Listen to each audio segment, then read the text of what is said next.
And welcome to Life Support Live, the weekly live show that explores how Star Trek can help us to boldly go in our own lives, to better ourselves, and the rest of humanity.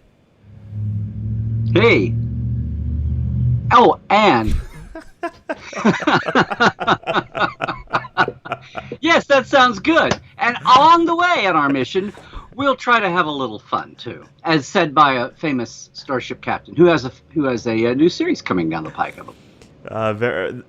Coming down the pike, I pick up on what you did there. My name is Dr. Mattu, and as always, I'm joined by my friend. Hey, it's Dr. Trek, Larry Nemecek, and one of us is a real doctor. We will leave it to you to figure out who is that real doctor.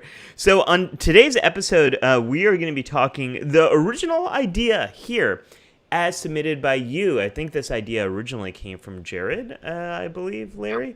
I think so, yes. This idea of adjusting to a new normal. What does that mean? How can Star Trek help us to understand that?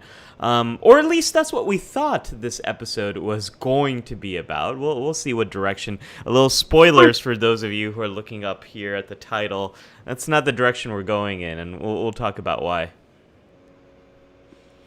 Well, yes. Well, we sit down to plan the show. That's what won the polls this week. Although we should point out that we were never totally ennobled by the polls, but they're always a good sign.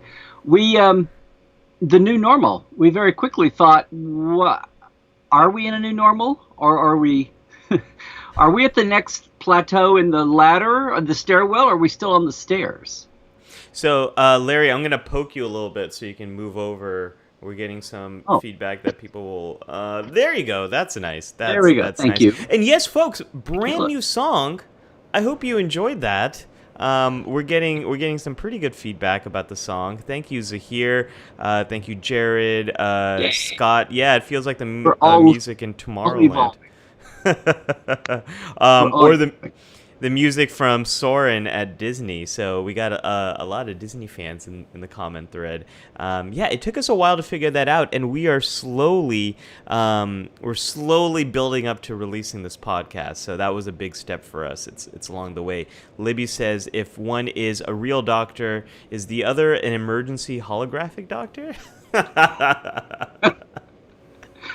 We can't be an EMH because we both have names, right, Larry? Right. And neither one of mine is Zimmerman or Cthulhu or Sullick or whatever his name was supposed to be. Yeah. The original Doctor on Voyager, right? Who never really got a name. Oh, wow. Well, yeah, yes, we had a great Portal 47 story about that this week. But yes, never got a name. Never got a dinner and never got a name. All right, so Larry, the original idea was to talk about adjusting to a new normal, and with that, I think we should probably jump into our briefing room, and let's talk about this. This is our first. So, segment. If we're not saying exactly new normal, what are we saying? Well, you and I spent a lot of time talking about this in our pre-show. Mm-hmm. Or our planning show, whatever. It's a show that only you and I see, whatever that is. We could sell tickets to that one. I'm sure. Yeah, I don't know if anyone's going to be buying those tickets. We started debating, well, are we in a new normal?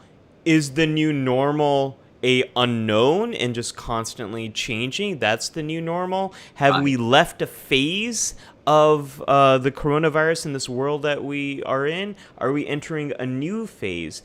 And we couldn't really come up with any clear answers about that. Because it all kind of depends where you are, not only geographically, but where you are in your life. It's a very hard question to answer. Well, I think the basic, and by the way, everybody, thanks for being in the chat. We will get around to everybody. We're actually still in 3 platforms. Facebook is where most of the chat is, just so you know. Twitchers, if you've actually stumbled in by now, you'll see we're not talking to you, but we're not ignoring you either. So we'll get to the main part of our chat, too, and I want to keep up with what everybody is saying here. So feel free to jump in there, and even later on in the show, as always, you can Skype in with us at Life Support Live Host when we get to hailing frequencies. But we have a briefing room to discuss here before we get to the counselor's log and even some away mission tips for you. And yes, somebody's already mentioned it. the K3 factor for today is all coming up. But no, what guided our thinking was that, guys and gals, is that if we talk about adjusting to a new normal, then that almost sounds like the arrogance of assuming that right now is the new normal, when we could have another 2 or 3, heaven forbid, 47 shades of normal to come. Yeah. It's, Larry, we started this series about 11 weeks ago now, and so much has changed since then, and in some ways so much has not changed. We live in the United States, and where we live in California, and you're down in Southern, and I'm here up in Northern California, and where you are in the United States really has a big impact in how you are experiencing the world right now. And if you look at the United States compared to other countries, there are very big differences in what your daily reality is like. So we had a very hard time trying to talk about adjusting to a new normal, because I don't think we're quite in one yet. However, once we started digging down, and there is a period of time for all of those of you who are interested in Larry and my process. There is we talk, and we usually we have we're very punny with each other. We like our puns, and then we have this 5-minute period where we're talking about what are we going to talk about this week, and then we have about a 30-minute period of complete despair. Oh my gosh, there's no Star Trek episodes at all on this topic, which leads to because we've gone through the 8 obvious topics. Right. So now, now there's the hard part, and then Larry, we get to a point where we like break through this wall, and we're like, oh my gosh, there's a million episodes on this topic. How are we ever going to possibly do that? 0 to 60. Right. We go from Impulse to like Warp 9.5, 7.5. So we started digging deeper, and Larry, what did we uncover here? Well, we started coming up with cases. We thought, are there episodes about adjusting to a new normal? Even as you said, new normal varies from place to place. My concern was that in a month from now, 6 months from now, a new normal, it suddenly felt very arrogant to assume that we had arrived at a place that was normal, because that seemed like it was folly. That seemed like it would lead to, I don't know, maybe some of the problems that we're sitting in now. So the whole subject really erupted, really opened more up into, if we're not, why are we not to a new normal yet? Yeah. And is it are we fighting upstream, was the metaphor have there been times when thinking we were getting, being very open-minded about a transition in a phase, obviously, that history has handed us, with the coronavirus and others, that have caused social upheaval, that is that arrogance of thinking we're here, so now let's look around and make a decision. Is that what has keep leading to continuing avoidance of being able to say we're in a normal time, such as maybe, I don't know, reopening too soon, not looking at data, even just having personal attitudes about, this is, I haven't known anybody with coronavirus for a month or 2 or 3, and New York isn't melting down, so it must be over for everyone. I mean, that's what we got to. Right, and we're just seeing that diversity and what's here. The truth around that? Yeah, it speaks to the diversity we're seeing here in the comments section. For example, Cairo says around here, and some of our European commenters are talking about reduction in cases. And Cairo says, around here, we have very few cases left. We can trace them, and we can manage it quite decently. And that is compared to here in the United States, where we don't have contact tracing. We don't have an ability to identify if someone has coronavirus and who might they have likely contacted, tracing that, identifying those people.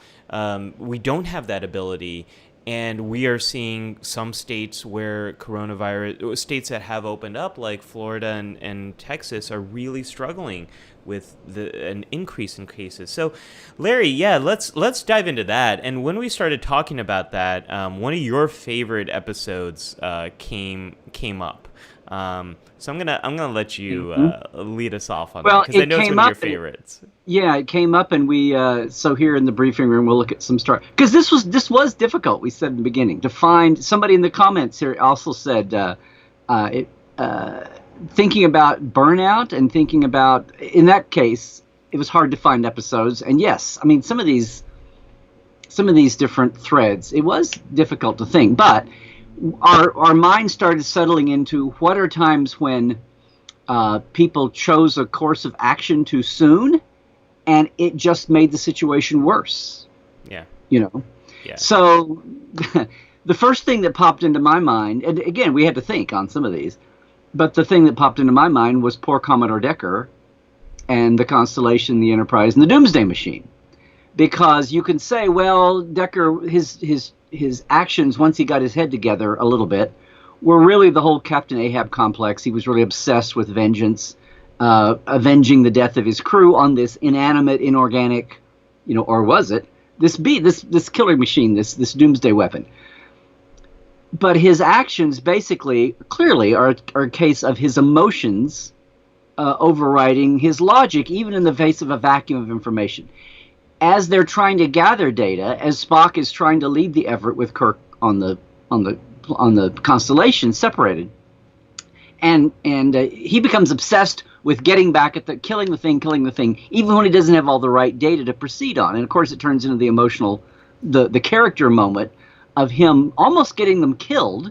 Yeah. Right. He plunges into battle. He's repeating all the same. He just thinks he's got more power in a full ship now, full power. And the thing almost wipes them out. They limp away, the Enterprise does, and they finally grab control back. And one of the 3 best McCoy scenes of the entire original series, if I say so myself. I mean, I'll certify that right now. Dr. Trek certified statement, y'all. We have it right here. Exclusive. There you go. Drink your first drink. Yeah. But except McCoy and me doesn't really count. But the point, when looked at that from a slightly different view than I've always looked at it, it's all about Decker put them into jeopardy by plunging into a course of action too soon that was really folly based on a rational, which Spock and even McCoy were trying to present. And then he goes off and martyrs himself. On the surface, it's a failed attempt, but then it gives everybody the idea that to send the Constellation, not the Enterprise, inside and do an internal explosion to wipe the thing out. But the bottom line there is that Decker plunged in. Yes, he was being irrational, but that's the point. A lot of people that look sane on the outside might be totally, not able to process rationally the data and the sensory data coming into them. So yeah, that was the first thing I thought. That's and as we talked, it came up, that felt like a very personal yes. case of someone plunging in on a course of action in the middle of an admitted crisis. What's life the best or death situation. Yeah. And then you had, well, we kind of thought of it at the same time, but you expanded on it. The case. Oh yeah. Well, I loved this idea that you went into, and I think Jared might have said we should make the pre-show a Patreon perk. I don't know if you all want to sit through the 45 minutes of complete despair. There's no Star Trek episode, and then Talk about plunging in on a situation before you have all the data. Right. Oh my gosh, yeah. Well, once you mentioned that, Larry, it got me thinking of this idea. What are other cases in which people have gotten stuck with one idea and plowing forward with in a very emotional way that might put everyone else at jeopardy? Because I think that's what we're struggling here. Cairo mentions burnout, that we should do a future episode on burnout. I think that's a wonderful idea because a lot of us are feeling that way right now. And a lot of us are so frustrated and tired with shelter-in-place situations or changes to lifestyle, wearing a mask, social distancing, all these kind of things, not seeing loved ones, not seeing friends, all that kind of stuff. And it can make it very easy to get to make emotional decisions, because the all the decisions right now, the logical, rational ones that are grounded in the best science, the best experience, are hard decisions. They're not easy things to do. Sheltering in place is not an easy thing to do. Social distancing is not. It's the hard thing to do. It's better for the long term. Basically, it's not human. It's some there's that minority of people, as you know, we can't broad brush everything. There's a ton of people that say, I'm thrilled. I'm an introvert. Interaction is painful for me. They're not laughing at the rest of the world, but they're saying, welcome to my world, you know, and welcome to it. William Wyndham, Commodore Decker. Deep cut. Sorry. Welcome to my world. Was that an impression? Does that count? No, I don't think that was an impression. No. It was a series though. But anyway, they're saying welcome to my world. They weren't happy with the externalizing, so they're comfortable. But they're a minority. Most people, it's thrown off our game. Now we've done amazing things adjusting through what we're doing right now times 10, the Brady Bunch look of Zoom. The whole world knows that now. But some people still don't like it, and it makes some people uncomfortable. And we've got some human aspects. We've talked about that, and we've touched on that. It's an ongoing topic for the poll every week about adjusting to Zoom life, right? Right. That's a fatigue in itself. But basically, we've been I don't think anyone wants us to talk about that. No one wants to talk about Zoom. No. They're tired of talking about Zoom on Zoom or on virtual. But we've adapted in some ways. But still, we're off our game. And people are in a hurry to get back to. I mean, that's a lot of it. Some of it's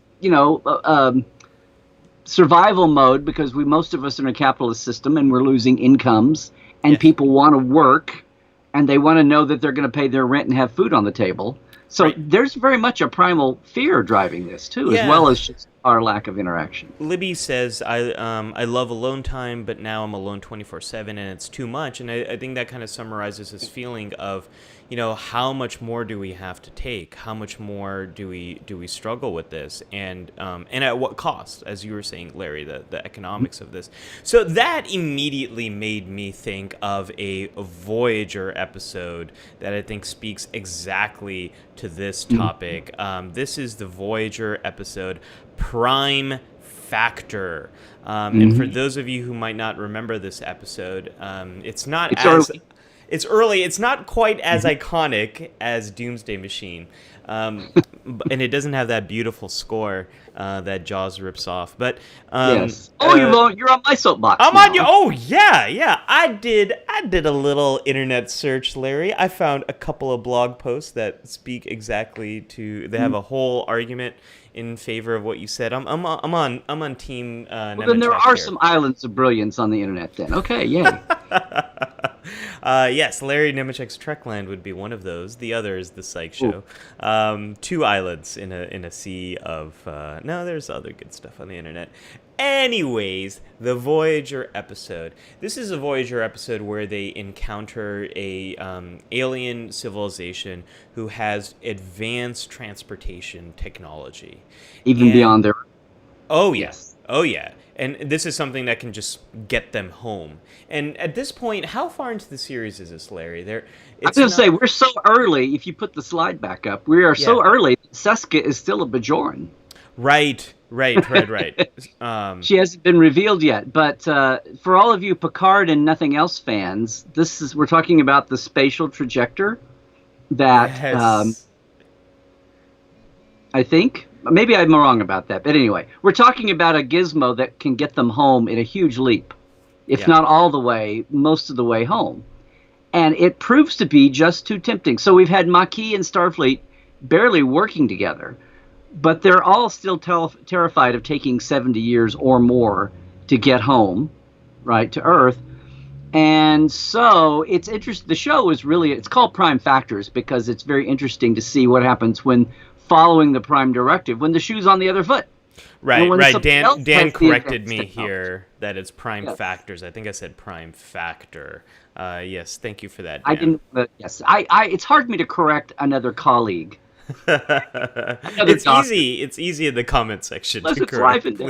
Please always correct us. And so what we see here is it's not just Maquis, right? No, that's what it's very insidious that the Yes. Starfleet, the people that say, "What? She's crazy. We can't." They won't share with us, and so we should just take it. And because they're invoking their own prime directive and saying, "No, we don't share technology with lesser developed species," even though they're both spacefaring. They're both kind of on the same level. There's this quantum leap ahead that puts this civilization ahead of the Voyager crew. And Janeway's like, okay, well, we have to respect that. And people are grumbling, but here's all these yellow shirts, all these engineering people are gathering together.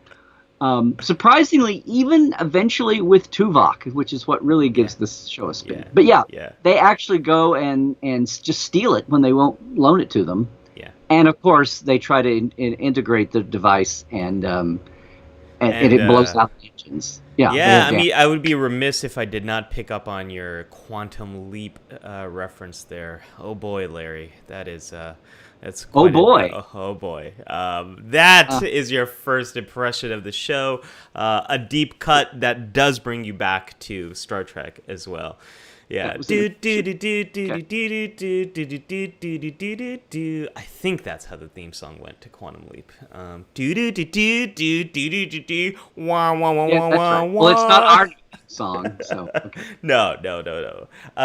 What I love about that episode is it does get to this idea of like we want to get back to the Alpha Quadrant. We need to do what it takes. And you see a group of the crew really act emotionally, impulsively, and it kind of backfires. The technology it's not even compatible. And it could have gone a lot worse. It could have been technology that they installed and blew up half of the ship. Like, who knows? But it was not a very prudent thing to do by any means. And then, Larry, we started to talk about a character that really represents a lot of these themes. A character that, is probably one of the most... he's appeared in... The actor has appeared in the motion picture era, the original series movies. He's appeared in the Next Generation era across... Wait, should we be offering a trivia prize here? What are you leading to? Are we? Yeah, should we? You get bragging rights for picking up on who this character is. So this I just want to say that we're sitting here talking about what does it look like when we don't know what the new normal is to really talk about it. Yeah. Meaning that we're in phases. And was it me or was it you? Oh, no, after you, sir. No, was it... that you picked up on? There's one character in Star Trek that embodies constant change. Yes. That his new normal constantly becomes a new normal. Yes. And I think hopefully people get it now. We're talking about Worf. We're talking about Worf. My goodness. We're talking about Worf. Yes. Worf is a character that goes through so much. I mean, we see him on Next Generation, and when you first see Worf, he is there's a lot of unique things about Worf. He's not a complete stoic figure. I mean, this guy. He's a first Klingon in Starfleet, so he does think a little bit differently here. But he was raised on Earth, and you see him kind of as a stickler. He was raised by humans, we should say. He was raised by humans. Yes. Thank you, Larry. He was raised on farming world of Galt. Oh my God, I can't believe I pulled that out. His parents were killed, wiped out in an attack by Romulans, adopted by human parents, the Rozhenkos, right? Some on Earth, but they also lived on a farm world.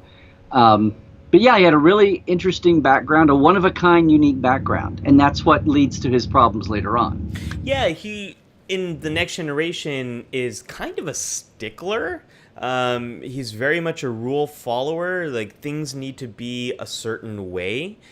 And when we see him on Deep Space Nine, there's a wonderful scene, probably one of my favorite scenes between both of these characters. So this is a scene between Worf and Odo. Early on, once he's joined Deep Space Nine. I believe it's Bar Association is the episode. Which is known for its definitely the B story of Bar Association. But here's Worf.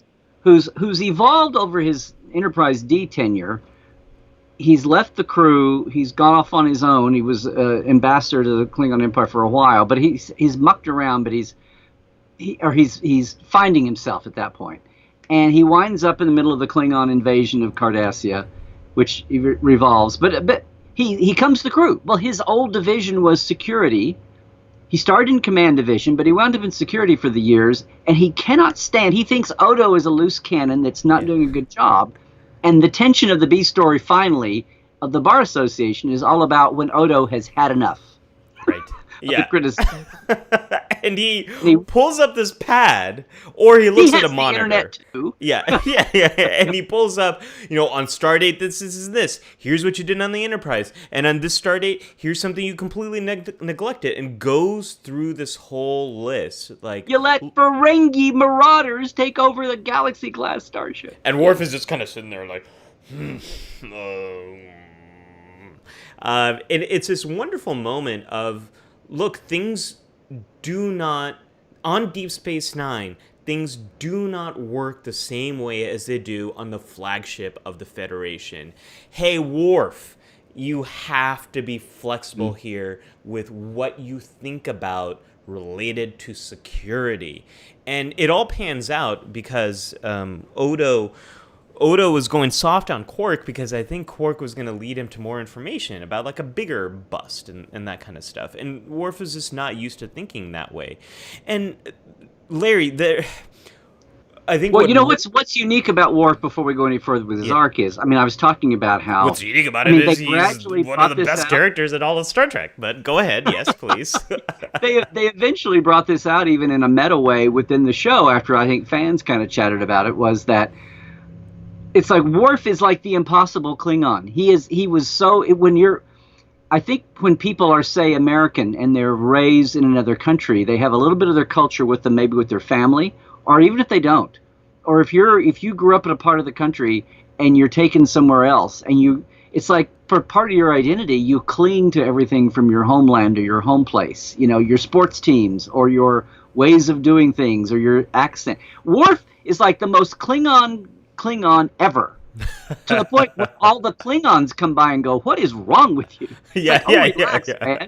Unclench. He has the biggest, pardon my French, pardon my Klingon my Klingon hole. He has the biggest Klingon rod up his ass of any Klingon ever.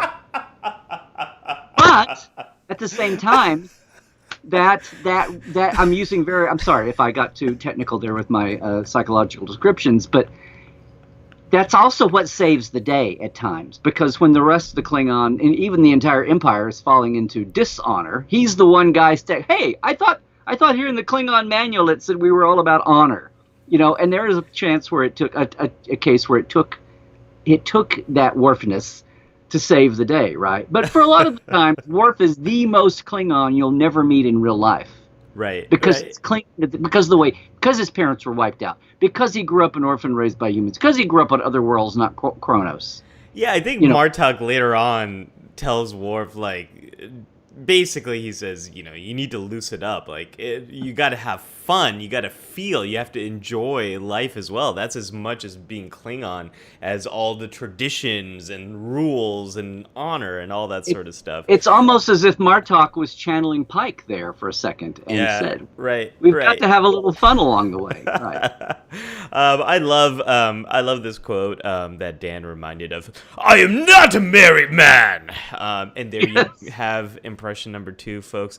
And Libby also says regarding Bar Association that it is a moment of new normal for Rom and Quark, the union, the change in the brother relationship because Rom leaves Quark to join engineering and he thinks it'll improve the relationship. Larry, one of the things we also talked about in the pre-show, we're like, we only have 3 examples, but you know what?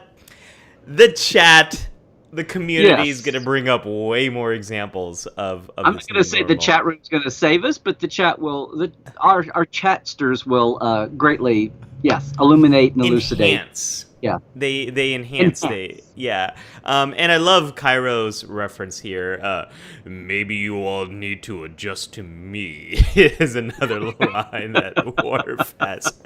But one of the things that really takes Worf's character and pushes him against this inflexibility he has, and that's what we're trying to show here with Decker and the Doomsday Machine. And feeling like getting obsessed, things like need to be the certain way. With Voyager and emotionally jumping way too quickly and making a decision that can put the whole ship at risk. And with Worf, an inflexibility. These are all things that that make it very difficult to deal with these uncertain times, which might lead you to make emotional decisions that can really put you in a dangerous place. We see that with Worf and Jadzia. Again, his life unending here with the challenges, with the changes for him personally, right? Yeah, and the Ryza episode. Larry, I always forget the name of this episode. He who was without sin. Is that? Oh, yes. Cast the first dilithium. Yes. Okay. So in this episode, we see this tension between how Jadzia wants to relax and have fun and maintain connection with her relationships that she has had, and Worf's idea about what a relationship should be and how a Klingon relationship works and what you need to be able to get married. And none of these ideas work for Jadzia, and Jadzia has lifetimes of experience to draw from and says you need to wake up. You are not dating a Klingon woman. And I think there's also a suggestion that I don't know if any Klingon woman is what you have in your mind of what a Klingon woman is. Again, what Klingon woman is Klingon enough for you, Worf, because he's carrying around an ideal. Yes, right? He has this very inflexible idea at that point of what it means to be Klingon, what it means to be in a Klingon relationship, what a Klingon partner looks like. And we see this play out again in their wedding. All the customs, all the things that he wants Jadzia to do, and Jadzia is trying so hard, and then she represented by her mother-in-law, which is just like an old mother-in-law joke, but oh my gosh, through a Klingon filter. But yes, and I think things change for Worf in this wonderful episode. Larry, I'm going to need your help again. Change of heart. So on the nose there. Don't you miss when we had titles that were so Measure of a Man, Change of Heart, The Inner Light? They were so clear and to the point. You have an issue with the wolf and the lamb's cry and the screams of midnight and whatever the hell that title was. Yeah. Okay. Yes, a little bit. For the world is awful, and I have touched the sky. Yeah. New Trek needs to shrink down those titles a little bit, but not so much as Enterprise. Enterprise had these like single word titles too that were they could have used a little bit more. Just give us like something in TNG the middle. And the thes. Yeah. Yes. In the 90s there was a thing after Enterprise, after Discovery, Larry, after DS9 and Voyager had gotten established, there was a joke thing that went around. I think it started in the offices. I've got to find this, where it was like they would take a Next Generation episode and then they would give the equivalent title on Voyager or DS9. And Voyager's would be like a one-word title, and the DS9 would be, the equivalent of Wrongs Darker Than Death or Night, kind of thing. Anyway, it was fun. It was like, take this episode and DS9ify the title and Voyagerize the title. And, of course, the TNGs were all the. Yeah. Yeah, the guy, absolutely. the girl, the thing, the Klingon, Well, we have some great comments in the chat related to like why this might be. And how hard Worf is working to prove himself as a Klingon and to demonstrate that he is his heart does beat for Kahless.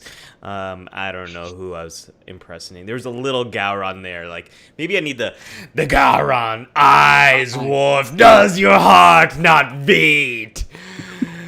with the whatever for whatever, I don't know. It beats for something, beats for some kind of blood, and It's hard to out Bob, but okay. yes, yeah, absolutely.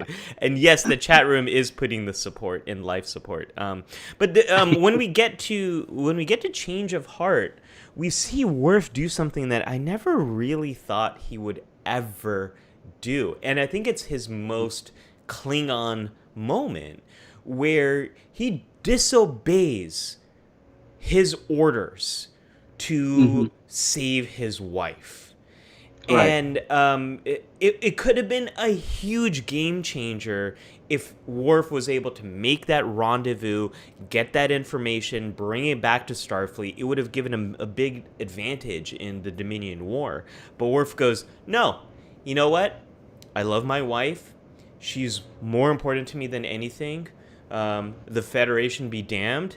I'm going to save her, which is such a Klingon thing to do, right? Like, does your heart not beat for Jadzia? But we should point out that they have their big goodbye. Yeah. Even without Dixon Hill, they have their big goodbye.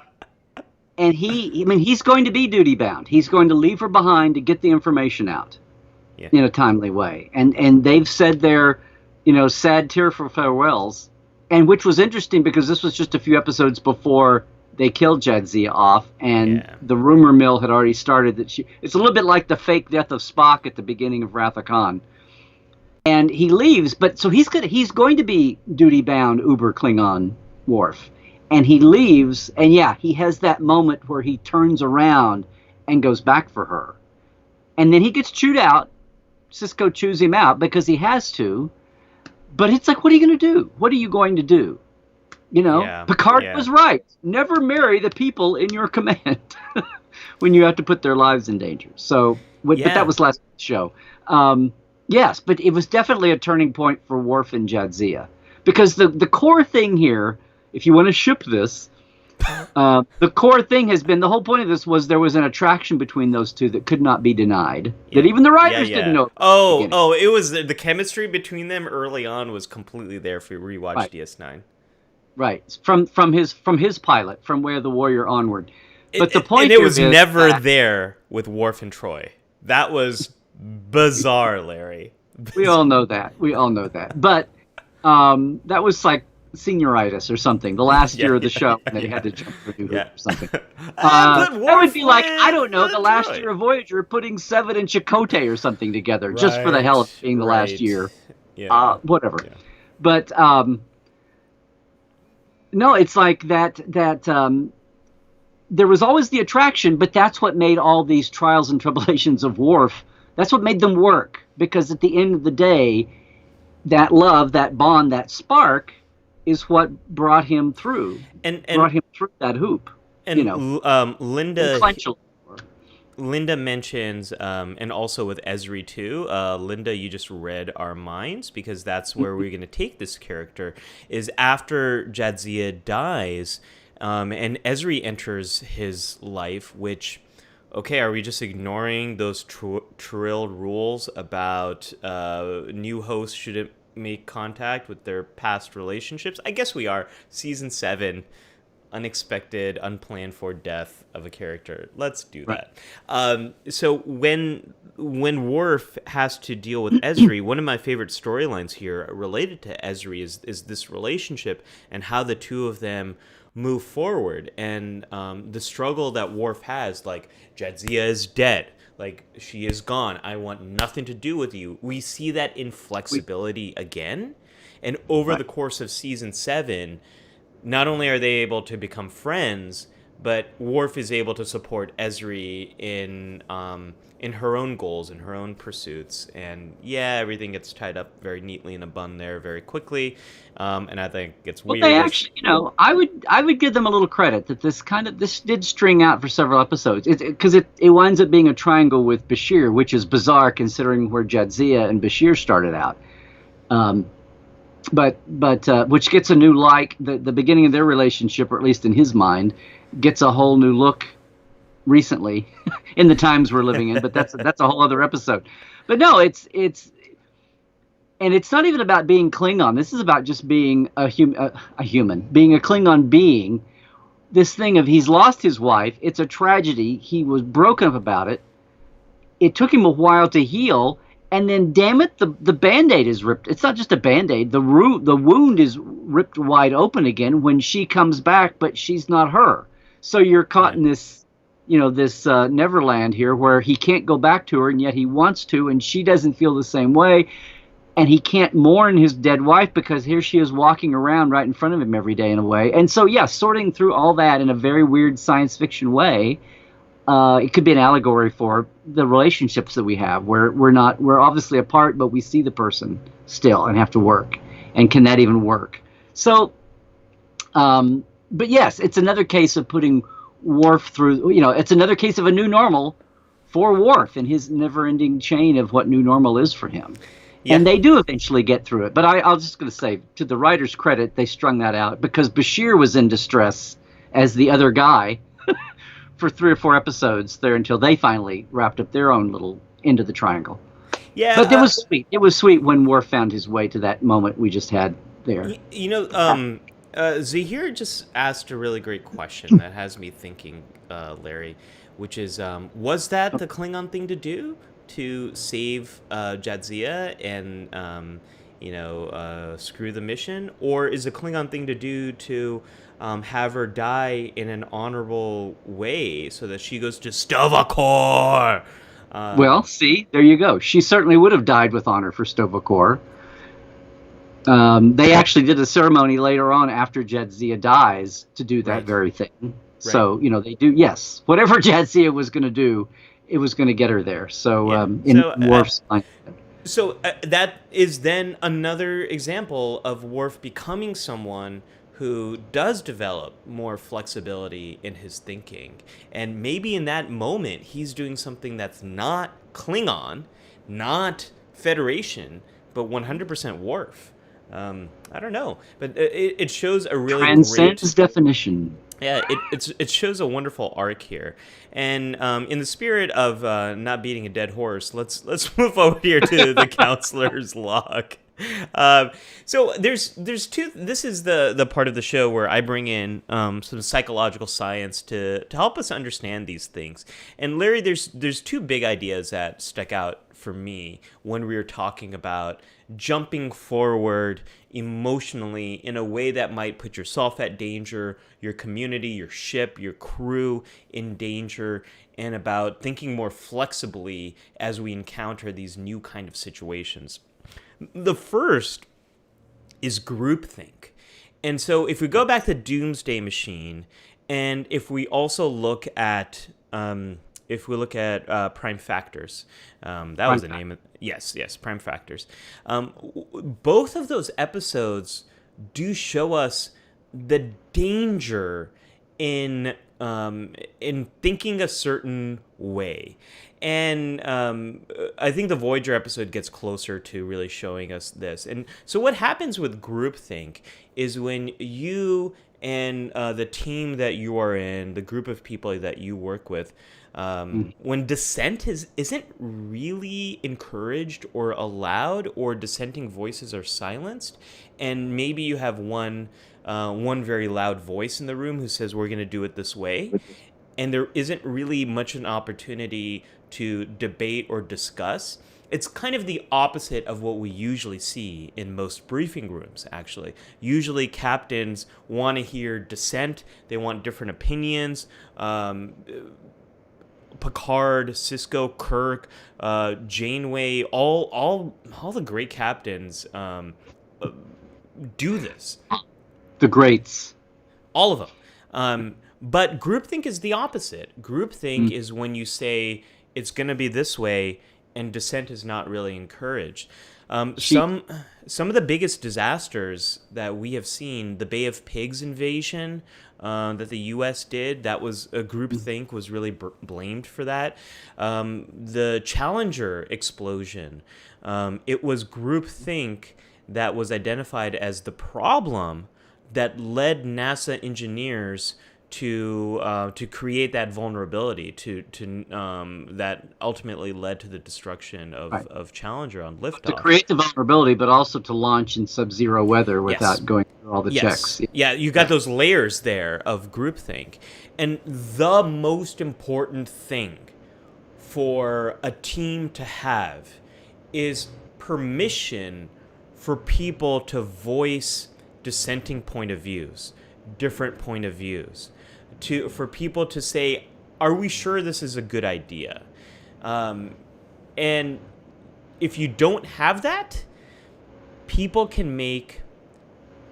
groups can make very bad decisions, implement those decisions, and disaster can occur.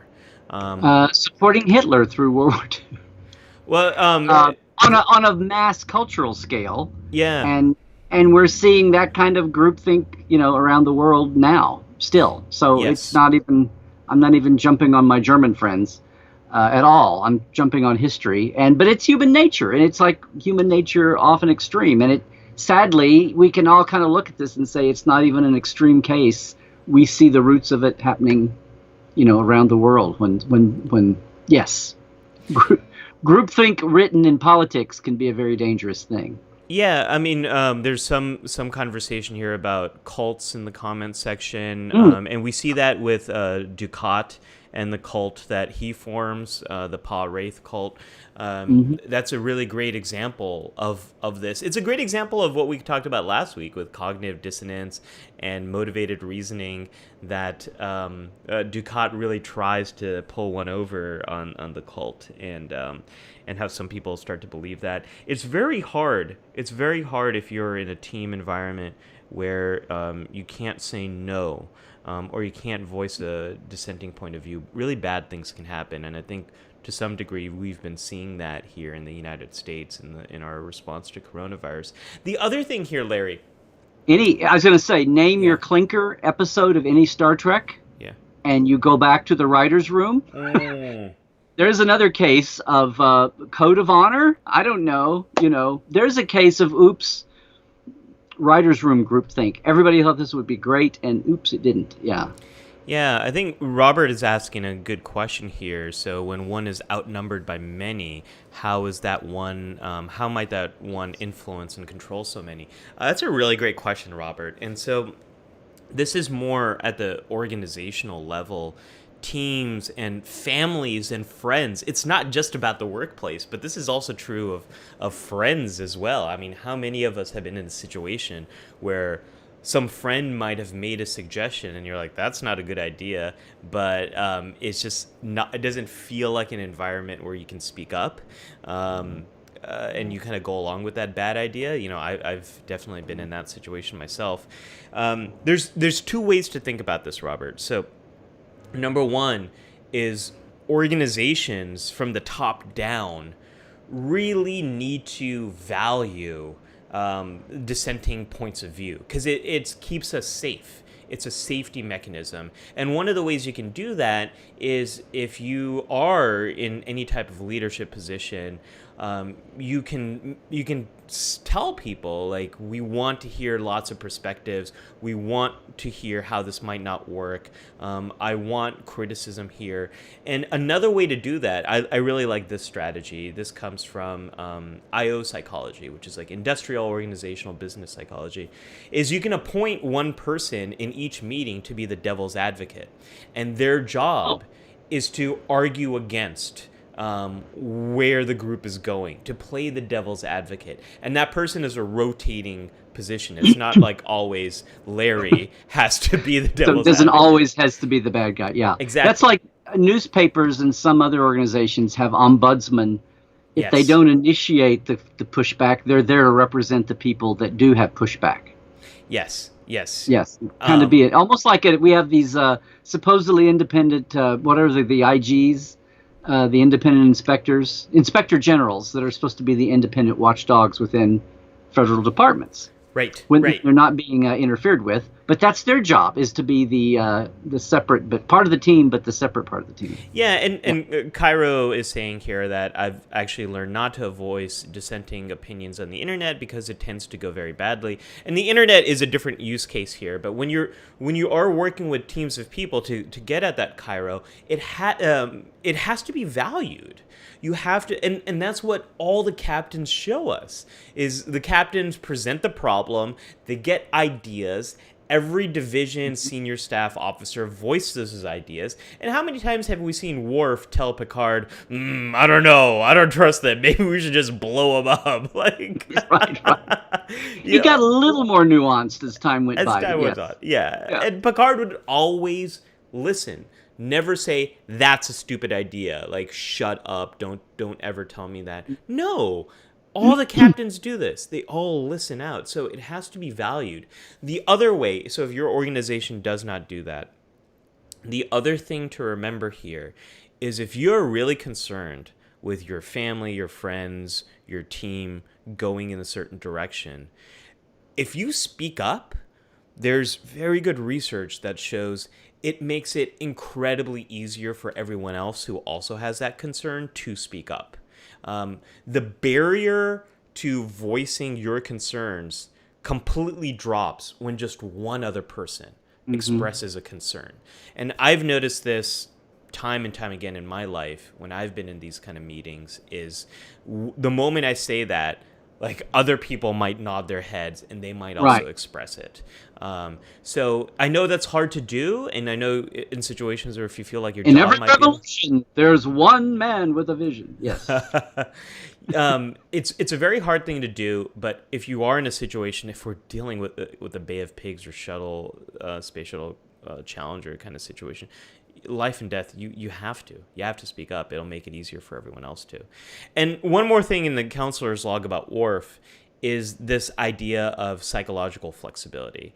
So there's a treatment that's been developed called acceptance commitment therapy that has really studied this pretty well. Like, how can we help people to become more flexible in their thinking? And it seems like there's a few different things involved, but I'm just going to talk about two of them because this will tie into my away mission for the week. Number one, what seems to help is this idea of diffusion. So not being fused with your thoughts. So not getting stuck with your thoughts. It seems to be really important to change the relationship with your thoughts, that you don't just believe everything your mind tells you, that you can get a little bit distance from your thoughts and look at them from a different lens. And I'll talk about how to do that later. But this is Worf in a nutshell, is like, what is a Klingon? How does a Klingon look? What does a Klingon do? Worf is really stuck with these certain ideas, even when everyone else is telling him, like, hey, buddy, like, Klingons are more than just XYZ. So the idea of changing your relationship with your thoughts to see them in a new light, we'll talk about how to do that in a moment. The other thing that seems to be really important is not believing your thoughts and thinking, not believing your thoughts immediately, not getting stuck with them, but focusing more on your values, what's important to you, and how can you maintain some kind of connection to that value even as the world around you might be changing. And we see that in that moment with Odo and Worf, that Worf's idea is things need to be XYZ, but really underneath, Worf is concerned about security and safety. That's what he's concerned about. They're all on the same side. They're all on the same side, and that's what Odo helps him to understand, that Worf, it's not about doing things ABC. The way we do safety and security here is this other way. So we're on the same side. We have the same value. Yes.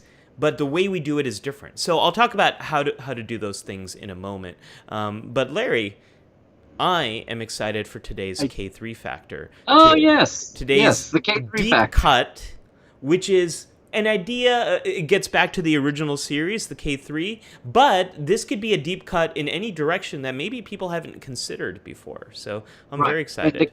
And the K3, for those of you new to Life Support Live, the K3 is like the one reference besides psycho tricorders in the original series to brain science, to neuroscience. It's right there on the bio bit. It's the second indicator over. In one handy-dandy diagnostic, we can see how the mental facilities are going. Now, so the K3 factor is my chance here to bring in a deep dive the way we do in Trekland, only through today's filter of the theme. And carrying on, here's one more aspect of Worf's, that arc, which totally on the side, as we were talking there, I was thinking that bit about being having your set of mindsets and then having it challenged is exactly one of the good hopefully the good experiences of going to college. Is you grow up in the cocoon, the loving cocoon of your family and your surroundings, immediate surroundings, your school, your hometown, and then you go off to college and suddenly you're met by other people, other backgrounds, and ideas that you never thought of and considered that challenge you. And some people broaden and some people hunker down in defense. But that's like a lifetime of this evolution we're talking about in one place, but which seemed to keep happening to Worf. But in this case, speaking of Worf, one of those strictures, not so much about being a Klingon, I think, but about, again, we mentioned it on briefly there. His first memory of life is losing his parents, having them wiped out in attack. Who did it? The Romulans. Yeah. Flash forward to a moment in a third season episode called The Enemy, when the main story is happening on the planet. It's Geordi and Enemy Mine. Geordi and the Romulan in the pit, and they're trying to save themselves. They have to cooperate, overcome their distance as nominal enemies. But on the ship, a rescued Romulan is slowly dying. Beverly can't save him. But then she realizes that if she could just get some Romulan blood, which is a little weird because you always thought about Romulan Vulcan blood being related. But anyway, if Worf would just donate some blood, the elements could save this guy. And Worf is not going to do it. Yeah. As the episode happens, this is an early third season one, but it's part of the evolution that Michael Piller brought. But he's not about to do it. No. And Dr. Crusher is just like astounded. I mean, she's almost saying, I'm sorry, I thought you were a regular on a Star Trek show. Why are you not doing the heroic life-saving thing here? And they go in and they have that confrontation, and you almost see Worf teetering, and then we just had the Romulan, dying Romulan grabs him and strengthens his resolve. That's the Worf we know. Flash forward, a few years. And the last time we see Worf, it's a moment that went right by everybody. And I'm pissed because I read the script and thought it was going to be awesome. And then I saw it on the screen, and I was, once again, so mad at Stuart Baird. But it's a moment when they're fighting Shinzon, the renegade Romulan, right? He's really a human Star Trek Nemesis among the Remans. But the point is, the regular Romulan space fleet comes up to help. They send 3 of the new warbirds, and they're all wiped out. Yeah, they're all going. The Enterprise and the 3 Romulan warbirds can't take out Shinzon and the Scimitar, but after the battle, and they're either killed or they limp away. And the plot's moving on. And there's a moment when Riker and Worf are moving down the corridor. They're about to get attacked hand to hand. But there's a moment when they're mulling over what just happened. And out of the blue, Worf has a light bulb. And that moment, he looks at Riker and he goes, the Romulans died with honor. And I remember reading the script and going, oh my God, what a moment. And it's like, but I feel sorry for anybody just watching this movie. He's going to say that and it's going to zoom right by. It won't mean anything. Yeah. But if you're a fan, if you've been a longtime watcher, it's like a thunderclap, because I immediately go back to the moment in The Enemy when he refused. That's his arc there. Yeah. So what's amazing, here's the K3 though. So you're welcome. There's a bonus on that. Was not the K3. The K3 is... No, I mean, the moment is piling on our Worf discussion. But the K3 factor here is that original moment in The Enemy was Michael Piller's idea.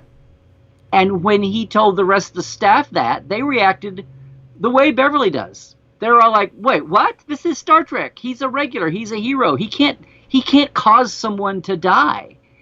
Which is interesting because I was talking a couple weeks ago about Michael and Ron Moore's reaction to Wesley telling the truth or not with his friends. in the first duty. Well, here's a case where Michael is saying, no, this will be great for Worf's character. He'll be Klingon, and if we do this, we'll vanillaize Worf. We will blandify him. We'll humanize Worf too much. And so the writers went along with it. He got it past Rick. They give the script to Michael Dorn, and Michael Dorn is, no, what? I'm going to let a guy die? So it's really, they had to sell everybody along the way. Michael had to stand up for this. But I think if we look back, look at all the way, it preserved Worf being, as the writers pulled their hair out with Gene's Perfect Humans, and as that whole thing evolved, the one go-to you could do, as you said earlier, Worf could be the guy in the room going, well, let's just blow him up. Yeah. I mean, he could whatever form it took, he could still be the dissenting voice. He could be that extreme. And then there's times to turn that on its ear for, dramatic effect. But in this moment, this seminal moment, we didn't realize it at the time, and it was the B story again. But at this seminal moment in Worf's character development, it was consternation in the room, but Michael stuck to his guns. And everybody was finally won over, but even Michael Dorn didn't want to do it at first. And then he was worried. He was worried. He's the actor. It's all going to fall on him. People are going to yell at him if it goes down bad with the fan base. But there were some people thinking, oh my God, he let that guy. But most people got the idea. Yeah. And if your parents had been white, you were, this goes beyond Styles and Prejudice on the Bridge. Get it out of here, mister, in Balance of Terror with Romulans. Yeah. This is like people can get it. Well, his parents were murdered and killed by, Romulan Worf. They don't excuse it. But so anyway, I always love that little moment is paid off years later in Nemesis. Yeah. If you were up for it, and it almost didn't happen. Well, there's a lot that I really like about this K3. One is Worf. I can always go for more Worf, so thank you for that, Larry.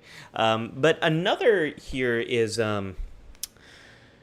Your example kind of shows psychological flexibility too, and it's about these immediate thoughts that we have and getting diffusion, not getting stuck with them, loosening up the things that are fused in our mind. So getting a little bit distance from them, and sometimes it takes repeated viewing to do that when we get stuck with thinking about media in a certain way, like Star Trek Nemesis. Sometimes it takes a new perspective. Sometimes it takes like looking at it from a new lens and kind of laughing about it. Maybe a 20 years later lens, the way everybody people do rewatches of the shows they didn't care about when they were first aired, and the SN is a big case in that. I remember when Star Trek Nemesis came out, I had a lot of different reactions to it. One, I had some positive, some negative. I love the fact that we were finally seeing the Romulans on the big screen. That was cool. I love the idea that there's this Reman, this sort of underclass, this slave class that the Romulans exploit, and that storyline. I thought that was a really cool element to see in Star Trek. And there's a lot to like there. But I remember one of the biggest criticisms was, well, this is just a rehash of Wrath of Khan. This is a complete rehash.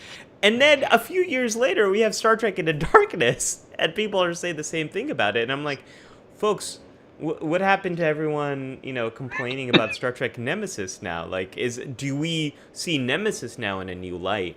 So I think your example shows. If that was a tweet, it would be Nemesis. Hey, let's redo the Wrath of Khan. Star Trek Into Darkness. Hold my beer. Yeah. We haven't lost track of the chat, Dan. There's we're following. The chat is going. I'm keeping an eye on it. There's a lot. An incredible discussion here about Seven and sexuality. Yeah. And Sulu being gay or not, that's totally taken off. It's not our topic this week, but it's totally taken off. We encourage you to continue having that conversation. We will try to circle back in some way, but we also have a show that we want to that we've prepped for that and a certain theme that we want to do justice to. So we see you.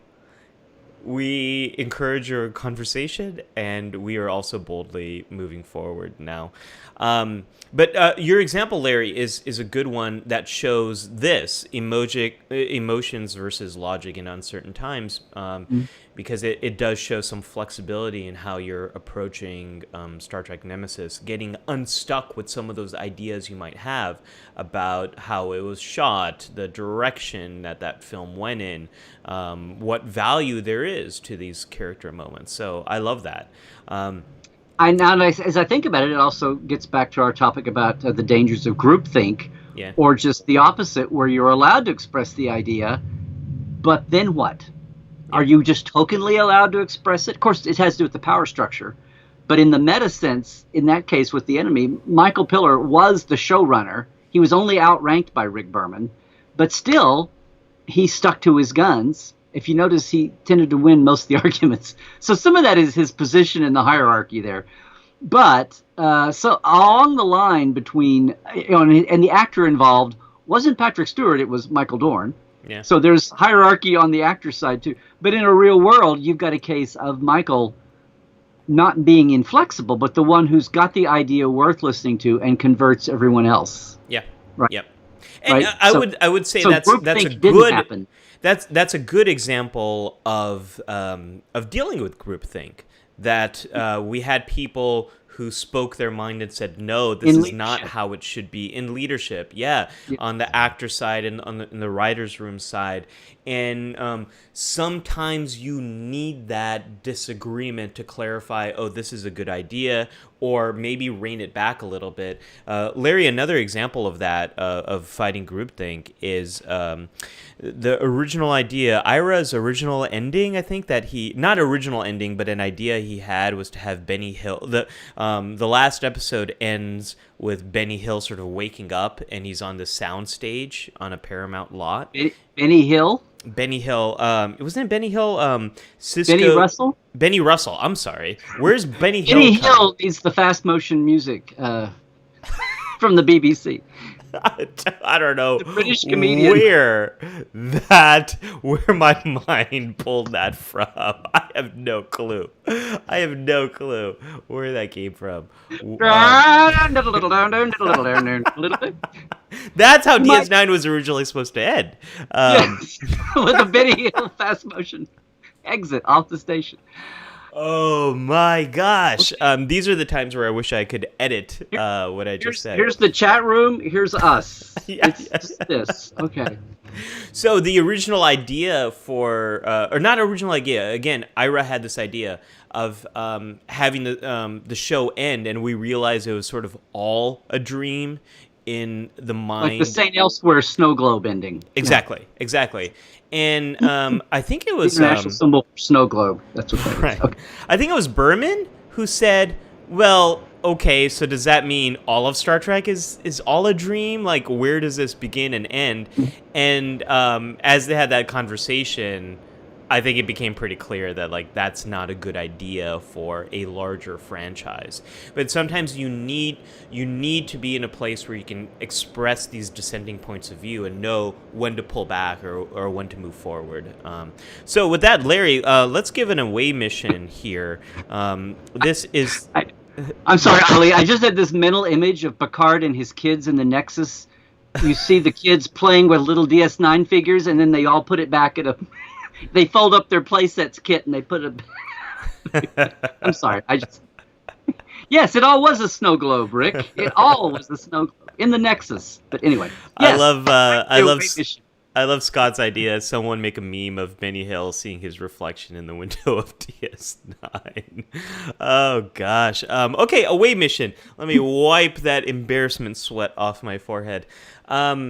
Away mission here. What was I going to give? Yes, away mission. Okay, so two things to think about here. One is that idea of groupthink, and the second is this idea of psychological flexibility. So In fact, one of them has just been mentioned in the comments, what I want to encourage people to do. So if you find yourself in a groupthink kind of situation where you might feel pressure, a good example right now might be when this is something I've struggled with, when friends and family have said, hey, we'd love to have you over. Do you want to come hang out? We really miss seeing you. And my immediate thought has been, I don't feel ready for this. I don't feel ready because for me, I have a young daughter who is a little unpredictable, what she might touch and sneeze on and things like that. I also, my daughter has grandparents who are a bit more vulnerable. So my values right now, my value of safety for my family and relatives. Survival. Yes, it's much higher. But again, Larry, if I didn't have a child, and if I didn't have to worry about that child's relationship with elders who are more vulnerable, I'd probably make different decisions. I could social distance. I would feel a bit more comfortable. So there's been these times where I felt that pressure from other people. Mm-hmm. So if you feel pressure from a group, I want you to remember that if you speak up, it does make it easier for other people to speak up as well. And I know it's hard to know, what do I say in that situation? When do I know if I should cross that line? And it comes back to your values. So if you don't have a good idea of what your values are, because they change. I thought you were going to say, if you don't have any values, then right. If you don't have any values, watch more Star Trek. Learn about IDIC. Yes. You will develop some values there. But if you're unsure of what your values are, there's a great exercise. And many of us are unsure because this gets back to the top of the hour, Larry, the new normal. Like, things are changing. We don't know what the situation is right now. So I encourage you to do this. Number one, I want you to imagine that it is your 100th birthday. All your closest friends and family are there. They are sharing stories about you, their favorite memories about you, the moments that really stick out in their mind. And I want you to think about, what are those stories that they are sharing? What are the examples that they are sharing? If you do this, if you really do this, and we don't have the time to do this because we want to get to Q&A too. Right. But if we really had the time to go through this exercise, it would reveal the things that are really important to you, the things that you value right now.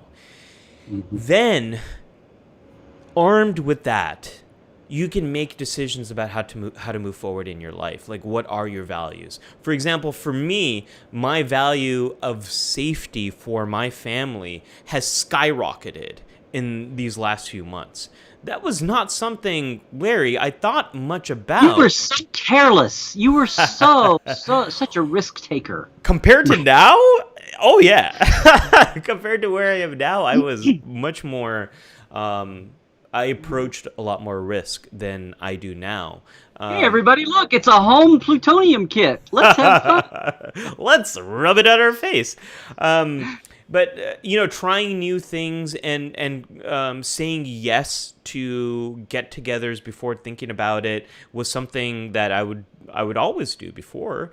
But that's one value that's really changed for me. And I'm sure the same is true for you, Larry. Like, values have changed for these last few months. So be armed with those values. And when you find... Right. You're saying values, and that's true. That's the underlying core. But you could say just priorities. Mm-hmm. It doesn't have to be as life-changing as a value. But you see things through in a new light because the priorities have changed. The stakes, and as a good actor would say, the stakes are different now. Yeah.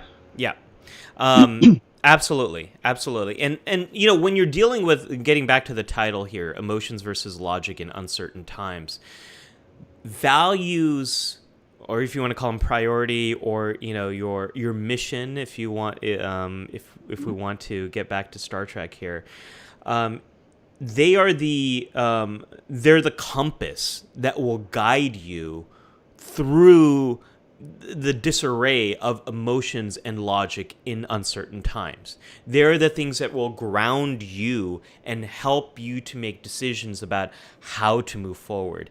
it's what Worf learned when he was talking to Odo about the value of security and how that's expressed on Deep Space Nine versus the Enterprise. It's not about doing things XYZ, it's about these values. So that's away mission number 1, but I have 2 away missions here, folks. The other thing, getting back to Worf, is this idea of flexibility. So how do you get unstuck with thoughts? How does Worf get unstuck with how to be a security officer and the ideas he has in his mind? In that moment, Worf kind of pokes fun at his mission record, and Worf sees it in a completely new light, right? He gets unstuck with these ideas. Odo pokes fun. Odo, who did I say? You said Worf, but that's okay. What is wrong with me today, folks? At least you didn't say Benny Hill is poking fun. At least I didn't. Gosh, that would have been really bad. So Odo helps him to see it in a new light, and so there's a few different ways that we can do that. So number 1, if you find yourself really struggling with a certain situation, like, for example, what does safety mean in this unsafe world? This gets back to, I think, our first or second episode where I talked about journaling and how you can journal for 20 minutes a day for 4 days a week to kind of get unstuck with the idea. But there's other ways to do it as well. I think it was Scott that mentioned making a meme. So I love that. Sometimes, no joke, Larry, when I get stuck with certain thoughts, when they're fused in my mind, I might turn them into a meme, or more likely, I might find memes related to that thought that I'm stuck with. Because what that does is it helps you to see that thought in a new light. It helps you to change your relationship to that thought. So finding memes related to the thing you're struggling with is a great way forward. Stephen Hayes is a psychologist who developed that treatment that I referred to earlier, acceptance and commitment therapy.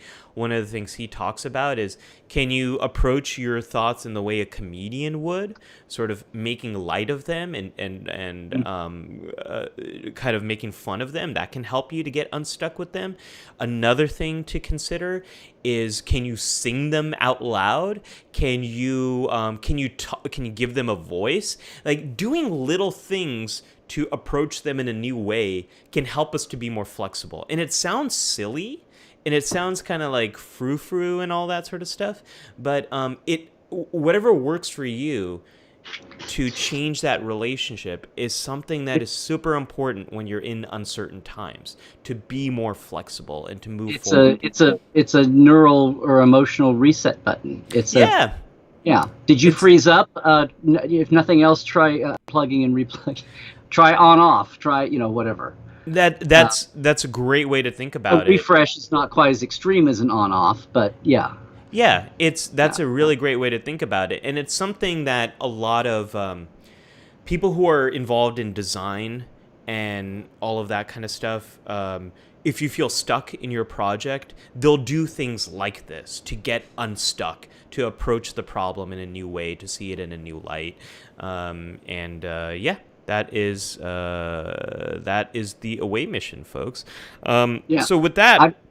Let's go to Hailing Freak. I've been keeping an eye on the chat because one thing I want to say, a shout out, we've got Linda and we've got Jalen Bullock, both are nurses. So shout out to you guys. I wanted to say that early on. Speaking of risk is our business, which Cairo brought up. Yes, there's risk is our business, and there's an element of risk, and there's the time to take risk and all that. But when there's no need to take unneeded risks, that could be folly too. But now there's a point here also, not to run through 4 at once, but I want to make sure and get this out. Dan is talking about, if our topic is emotion versus logic in decision making, in uncertain times, facing new situations, he said, have you guys really talked that much about emotion?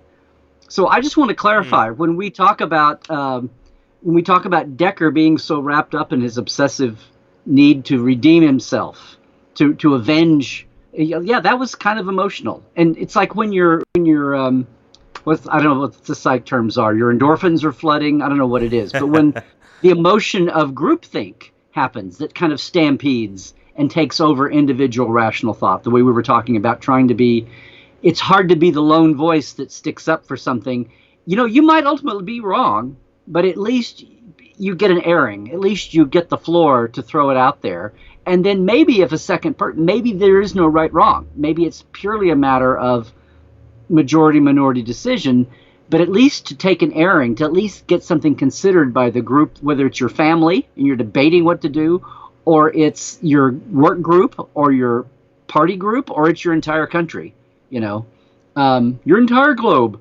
But at least letting the idea get out there, and you said having at least one ally suddenly makes it not near as lonely a task. But yeah, I think we're talking about emotions here, all kinds of self-preservation motivations taking over and getting out of control. The point is overruling rationality. And may I say, we've had an entire topic here about emotion versus logic, and not once brought up Spock.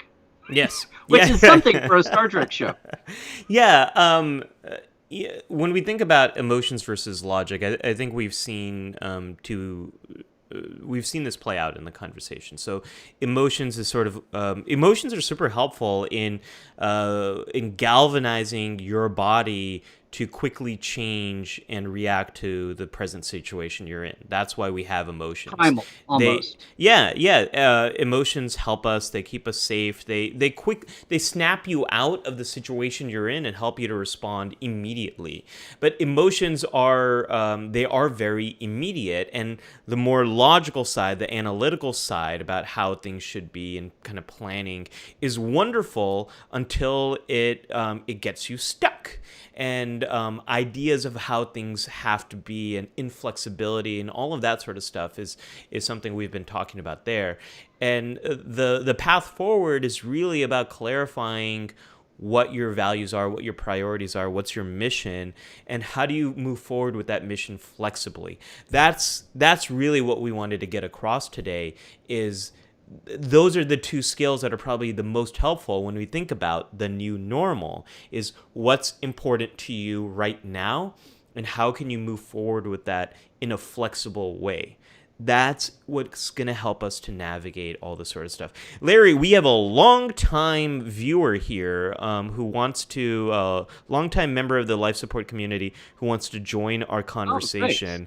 Skype. Yes. I'm gonna bring this person on board. Let's see. I don't think we know him very well, but let's bring him on board and see what's going to happen here. You totally suckered me. Hey, man. Hey. You look like you're in front of the budget set for let's make a deal behind you. Door number 1, door number 2, or door number 3. Yeah. Yep. This is my room.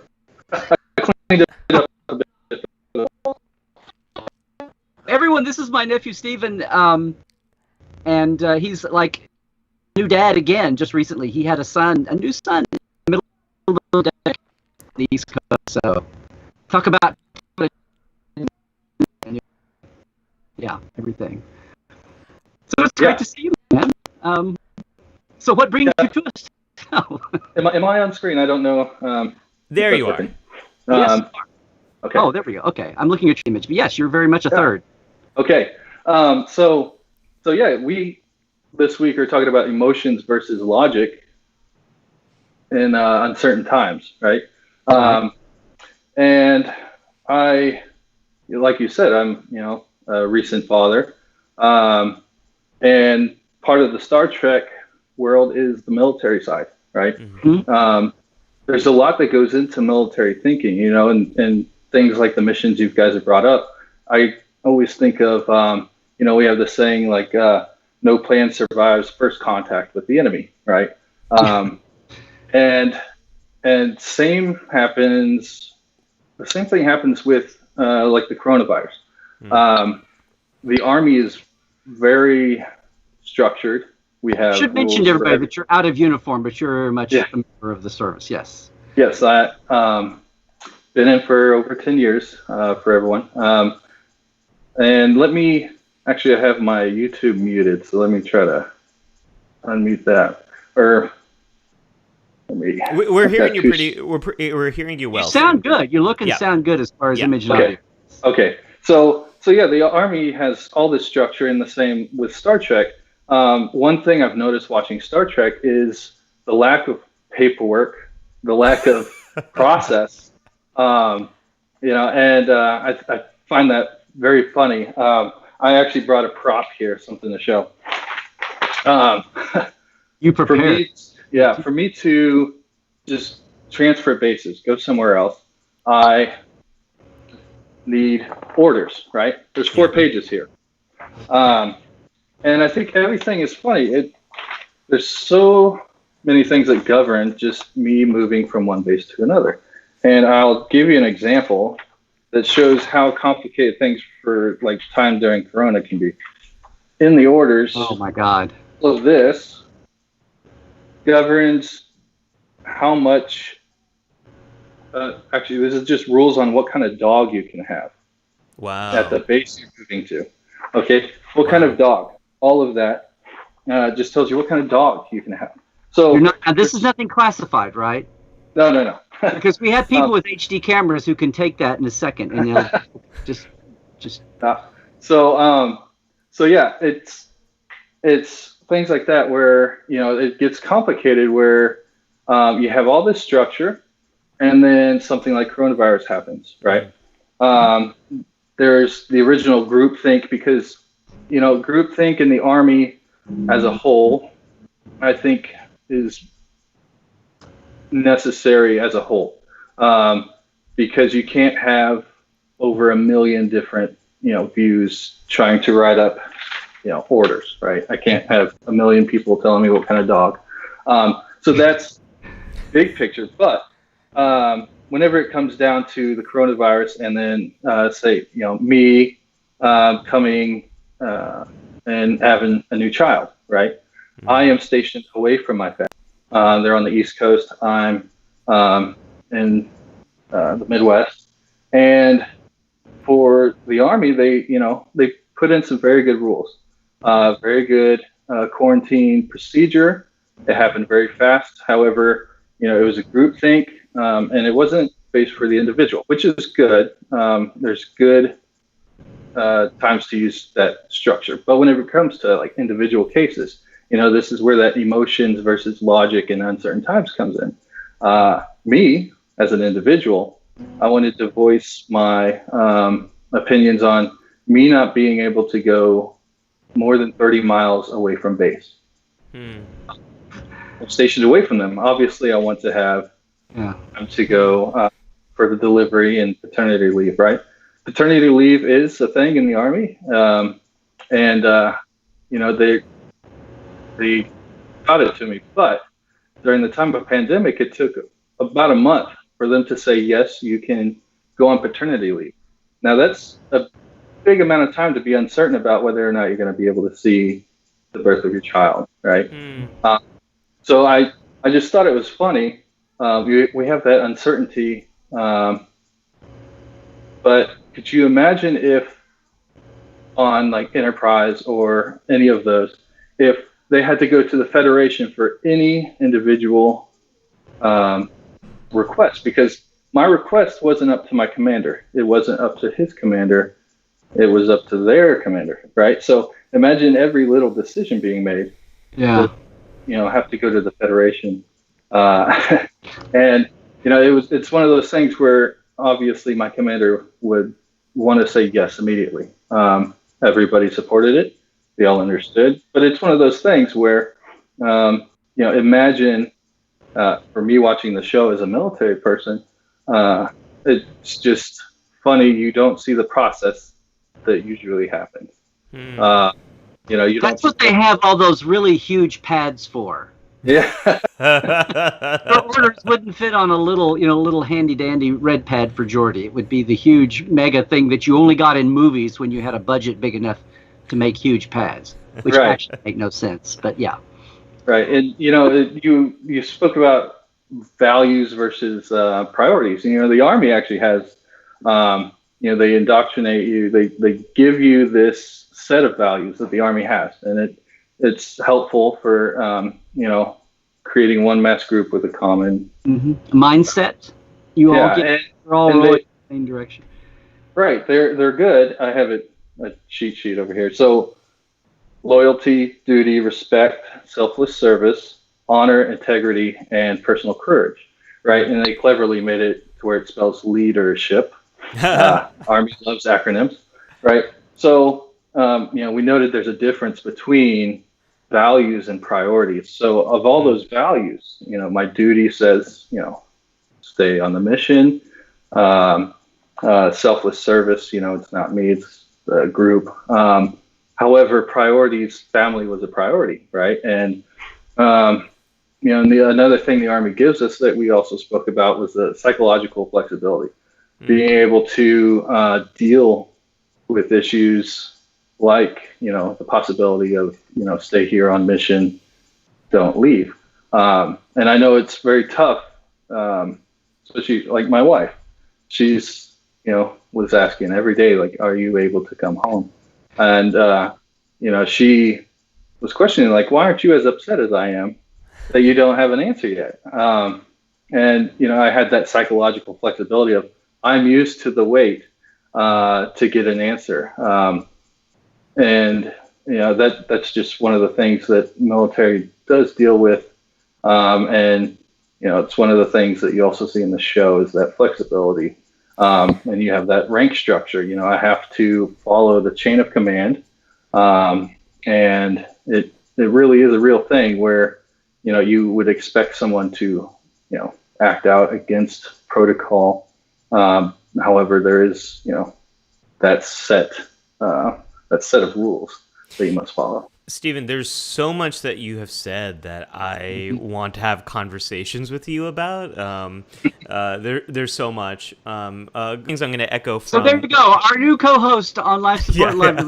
We wanted to spring it on you as a surprise. I'm always happy to have another Nemecek on the awesome. show because I like the one we have right now. I'm happy to bring on another one.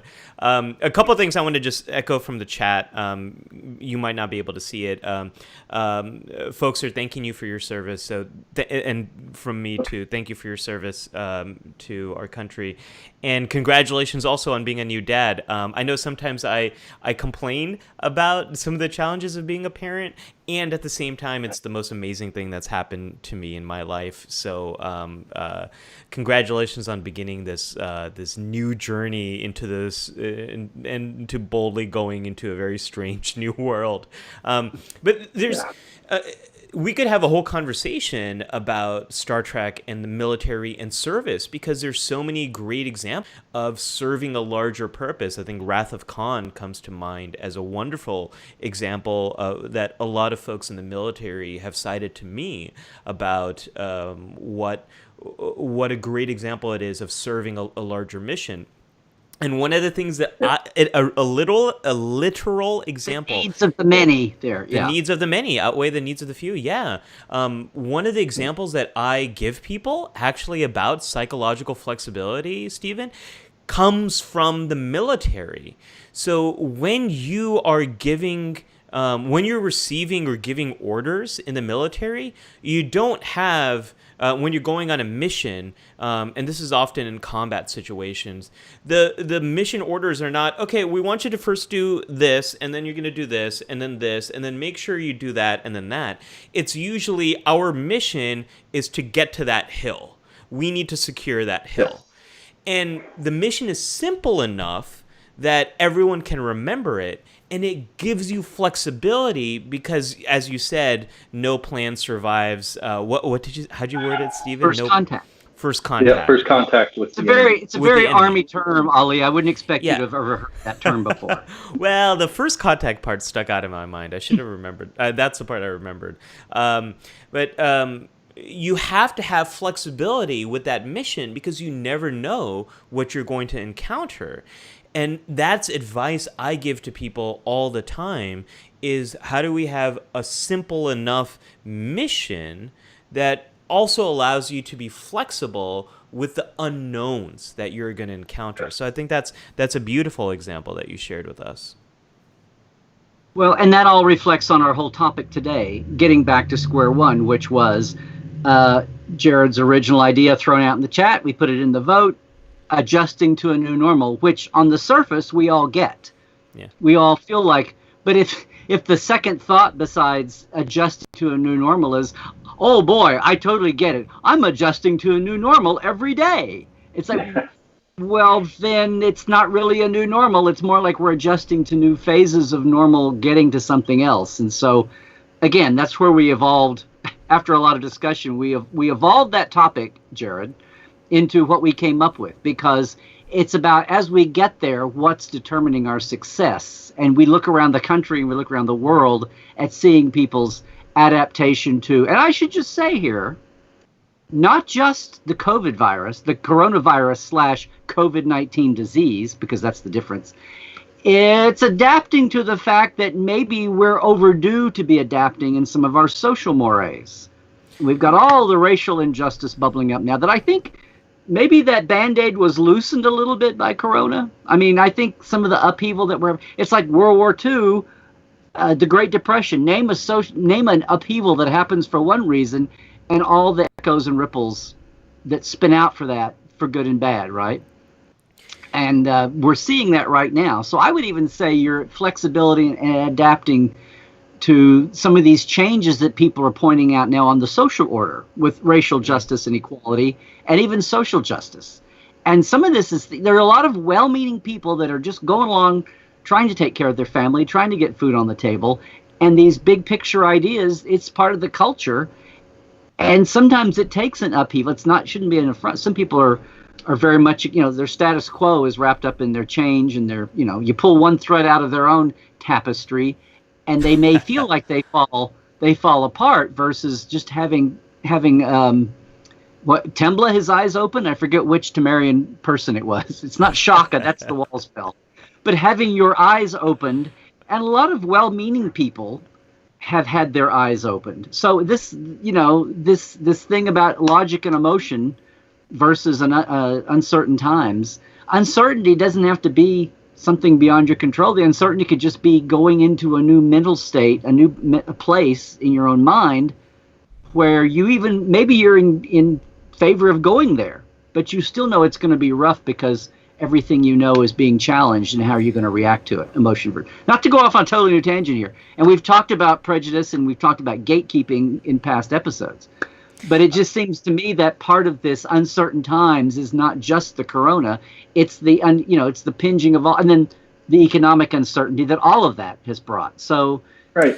If I may speak to the bias and the prejudice. Yes, you there in front of the second door. I wanted to hop in a couple episodes. We had the bias and prejudice episode. And, I've talked to you, Uncle Larry, about, things that are very progressive in the military. I do feel very highly of the military and the way we treat the different peoples that we have. We have all kinds of backgrounds coming to us, and we are one team. I feel very happy serving with everyone I serve with. There's no group of people that has, there's a bias against. I feel we are a very merit-based organization, which is important. And I feel like that's how, I wish society would think of everything. There's so many things that every group has done for humanity. And I'm very happy that we're a merit-based group. And then, it's just one of those things that I've felt very strongly about whenever you guys were talking about it, that I was happy about the way the Army deals with issues like that. Right now, currently, they're actually, because of what's going on now, the Army, for promotions, they usually have you attach a photo with your file for the higher ranks. So if you're trying to gain a higher rank in, the officer corps or whatever, they usually have you put a photo. They're nixing that because of to eliminate any kind of bias that may happen or the appearance of any bias. And I think that's a great step. You're not judging someone on their look, not what's on that picture in that file. You're looking at the merits that are in the file. And I like that. And, there's so much I could talk about with the Army. Star Trek obviously has that same thing. You have people from all over the galaxy, right? And they all have a role to play. it's great. And you see that in the military. Everyone has a role to play, no matter where they come from. And I think, Stephen, you mentioned earlier groupthink, and groupthink being necessary here in these large organizations. One of the ways in which the military reflects Star Trek is up top. Whether with in Star Trek you have the Admiralty, in the Army you have your generals, and Navy you have your admirals, and going up top you have all the senior leadership in the Pentagon. Very much so, dissenting voices are encouraged in those rooms. Whenever there's any operation, the goal of those discussions is to think about everything that could go wrong. How can this plan fail? Let's think about all the different consequences. It's the military does not function in a way where you have the senior leadership in the military advocating for one point of view. The modern military is one in which they really approach these things in much the same way that our captains do. And we had a great comment here. Stephen, I don't know if you're a fan of Star Trek Enterprise, but people were talking about Admiral Forrest and Captain Archer, and Admiral Forrest being stuck on Earth and having no idea and being so out of touch with the reality of the challenges that Captain Archer was dealing with.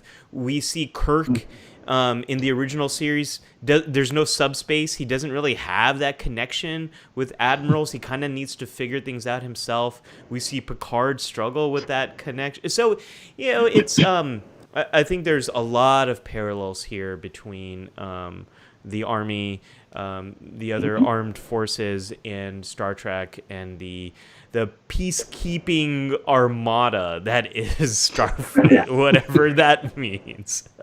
And I would like to point out that the groupthink is for, like my prop, it's for the big things. It's for the common things that everyone has to deal with. The groupthink isn't encouraged, actually. We don't like to call them briefings.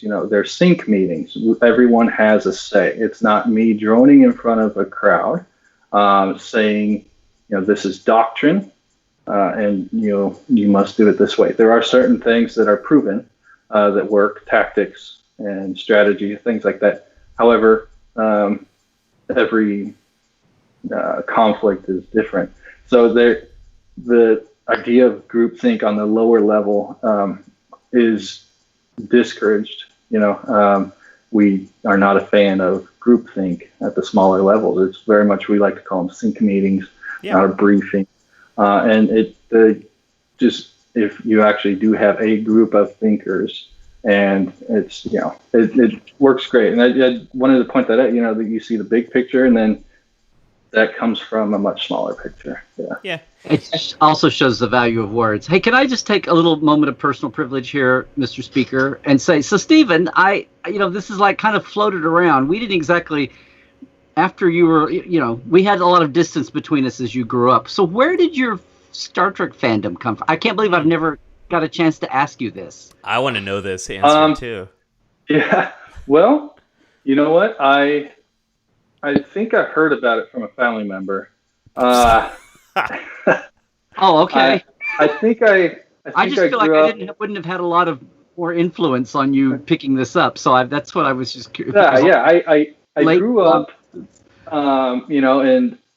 in Dad's house. There were these books on the bookshelves, had colorful covers, and man, that name on the book really looked familiar, so I was interested.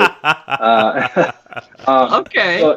I could safely say it came from family interest. Now, if you're saying I'm not too much into the fandom, right?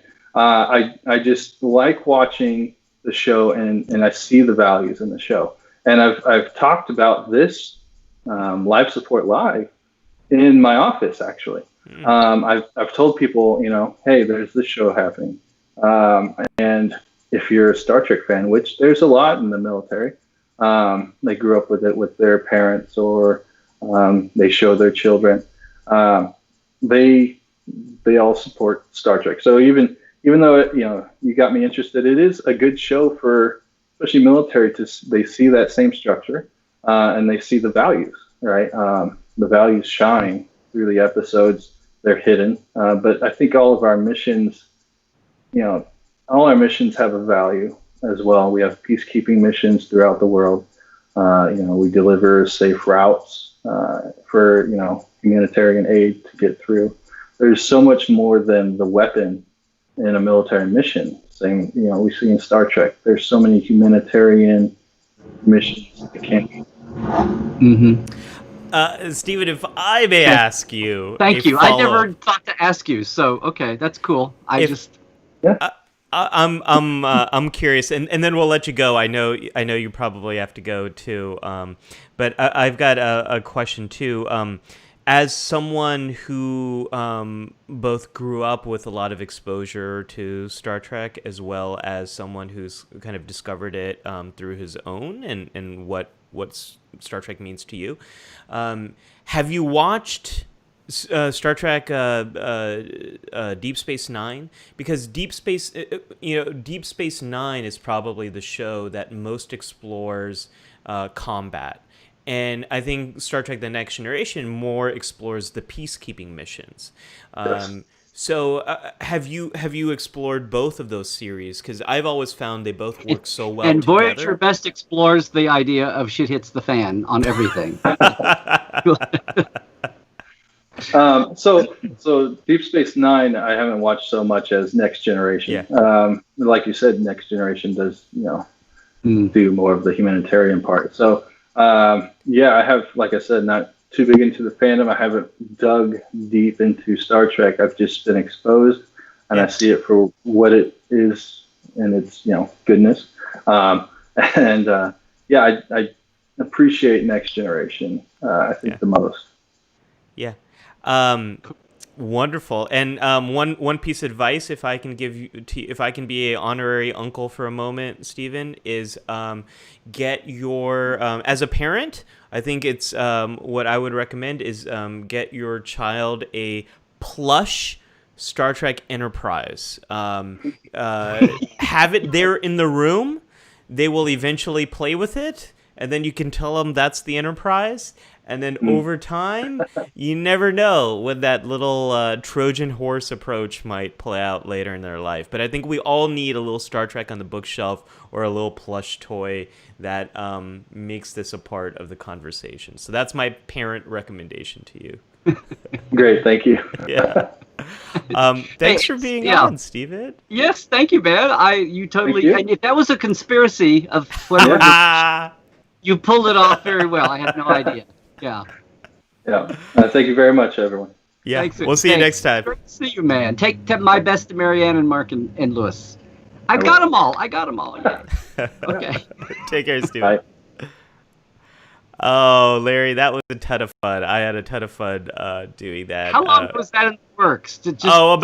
About 30, 40 minutes. He messaged me and said, "Hey, you guys taking live calls?" So I thought that would be a wonderful way to have a little fun here.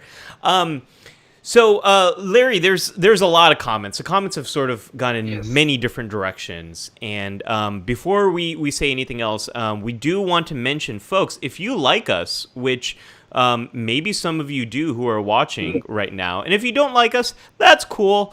But there is a way to What are you hanging around for if you don't like it? There's a way to get a little bit more today. Lockdown Con is a free convention that's happening. If you go to lockdowncon.com, you can find out a lot more. Larry and it's going on right now. Yeah. And it started yesterday. It's going on till tomorrow as well. But today at 2 p.m. Eastern, which is just in a little over 2 hours from now, Larry and I... Pacific. 2 p.m. Pacific. I'm sorry. So in about 2 hours, Larry and I are going to be on another panel, which is about optimistic science fiction. John Bingsley is going to be doing a panel at 4 p.m. Pacific, so in about 4 hours from now.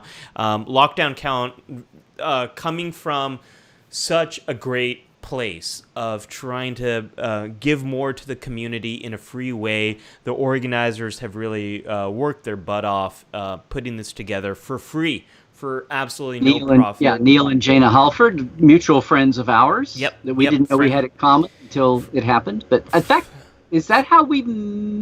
Did you reach out to me about the panel before or after we met? At dinner. I'm trying to remember if Neil and Jana brought us together or... I think it was Drea and Brian brought us together, and Neil became part of our armada, our fleet. Okay. Anyway, our friend Neil and Jana organized this, and it's not just Trek. It's multi-franchise, multi-genre, but it's an attempt to make up for all the big Comic-Con losses. So it's not the virtual, actor chats that GalaxyCon and other places have done, and they're awesome too. But this is like 4 or 5 people on a panel talking the way, panels are, as you saw there, 5 folks and around. So anyway, join us if you can. You go to lockdowncon.com. They're on a YouTube and they're on a Facebook feed also, but you can, and it's interactive. There's Q&A like we're doing right now too. So yeah, that's coming down too. So, Larry, we are coming up on close to the end here.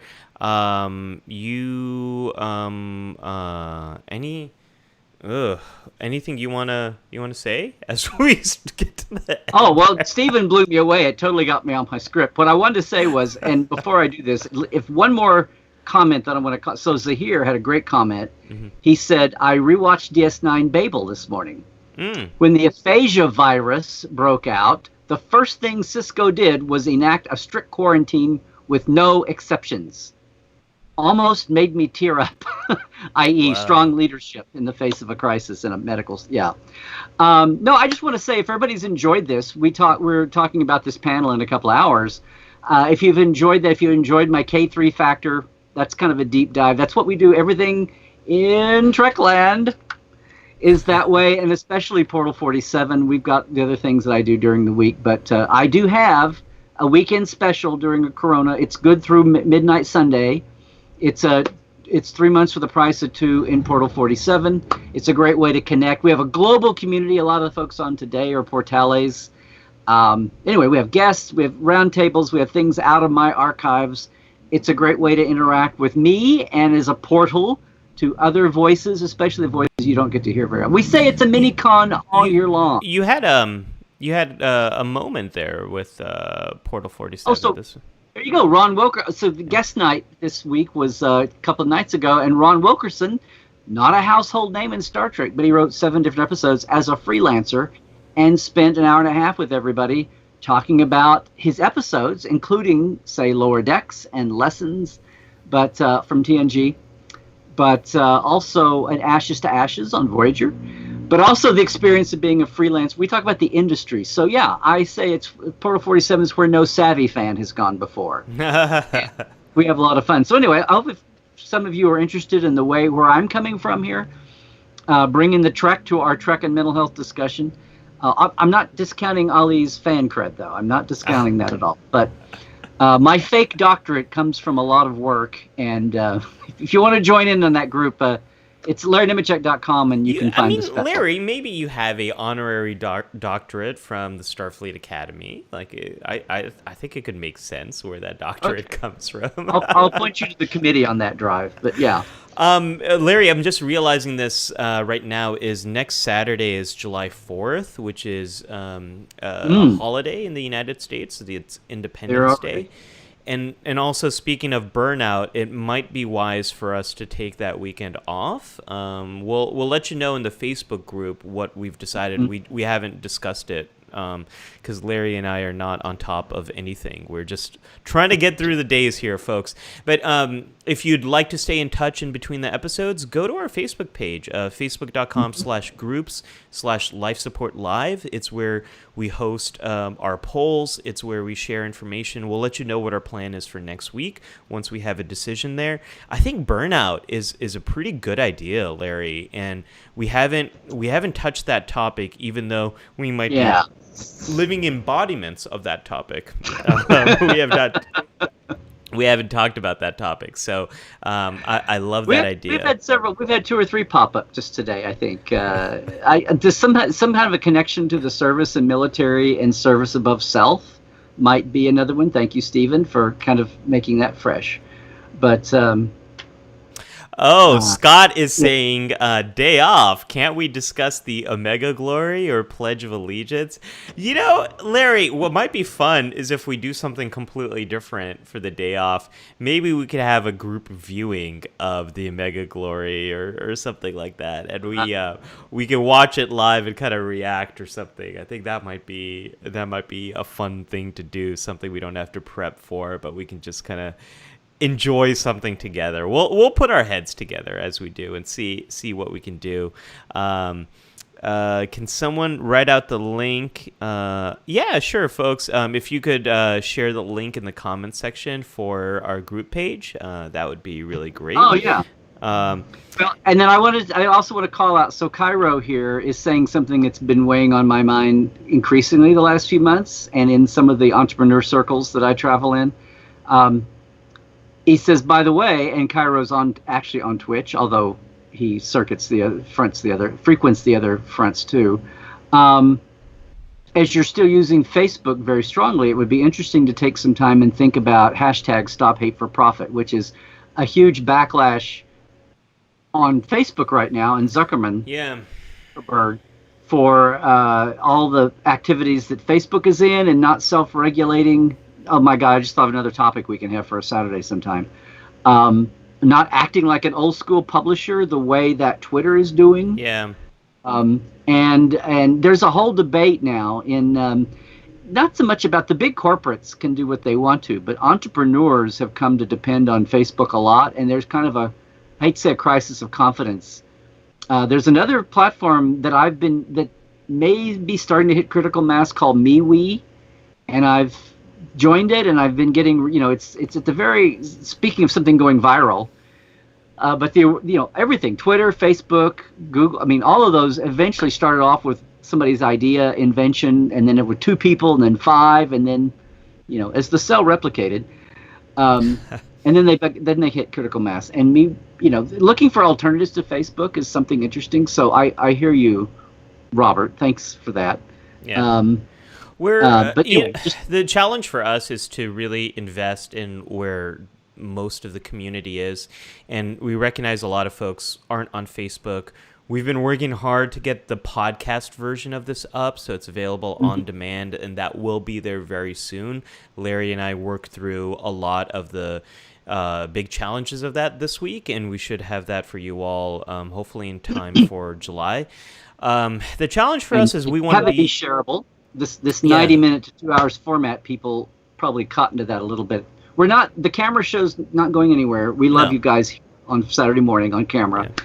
But I know a lot of this doesn't depend on visuals, so I think Ali was the one that mentioned this, and I think podcast is great. And people that are used to, I know the Trek Files is only 20 minutes or 30 minutes, but people are used to long commutes with podcasts, and a lot of good podcasts out there, and I think that'll find a new audience out there. We're working. Yeah, we're working on this. It's we want to invest live where you all are, because you make this show better. You enhance this show. You are the bioneural gel packs of our intrepid class ship here. So at the same time, we want to also make it accessible, and we want to do the right thing. And podcast is one way to do that. That's going to be platform agnostic, and so anyone can access it. So we're working on that, folks. With the terms, and I see Cairo 47 talking about the Facebook issue. I know the problem. That's why I said think about it. It's not an easy thing. So I hear you on that too. Thanks.